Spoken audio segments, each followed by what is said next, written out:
Madam, Saurashtra યુનિવર્સિટીના પદવીદાન કાર્યક્રમમાં શું ઘટના બની? સૌરાષ્ટ્ર યુનિવર્સિટીનો આજે પદવીદાનનો કાર્યક્રમ હતો. યુનિવર્સિટી દ્વારા મને પ્રથમ નાગરિક તરીકે આમંત્રણ મળેલું હતું, પણ ત્યાં કોઈ સ્ટેજ ઉપરની બેઠક વ્યવસ્થા ન હોવાથી હું ત્યાંથી નીકળી ગઈ હતી. આ માટેનું આમંત્રણ કેટલા સમય પહેલાં તમને મળ્યું હતું? આ વિશે શું કહેશો તમે? આનું આમંત્રણ મને ગયા અઠવાડિયે મળી ગયું હતું અને એ નિમંત્રણ મને મળેલું હતું 3:30નું, પણ અન્ય કાર્યક્રમમાં હતી તો હું 10 મિનિટ લેટ થઈ.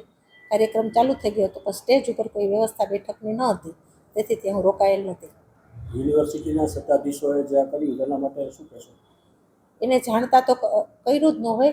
કદાચ સ્ટેજની વ્યવસ્થાની અંદર કોઈને જે કામ સોંપવામાં આવેલું હોય તેને નજરબાર આ કામ રહી ગયું હોય તો તે એની ભૂલ છે. આ માટે તમે કંઈ રજૂઆત કરશો?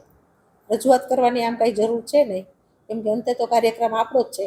પણ એક જ્યારે આમંત્રણ આપેલું હોય તો નાની નાની બાબતોનું આપણે ધ્યાન રાખતા હોઈએ છીએ, અને બેઠક વ્યવસ્થા કોની ક્યાં હોવી જોઈએ તેનું પણ આપણે ધ્યાન રાખતા હોઈએ છીએ. ત્યારે આ પદવીદાન સમારંભની અંદર સ્ટેજ ઉપરની વ્યવસ્થાની અંદર જેને પણ સ્ટેજની વ્યવસ્થા સંભાળેલી છે તેની આ એક ભૂલ છે, તેને ધ્યાન રાખવું જોઈએ.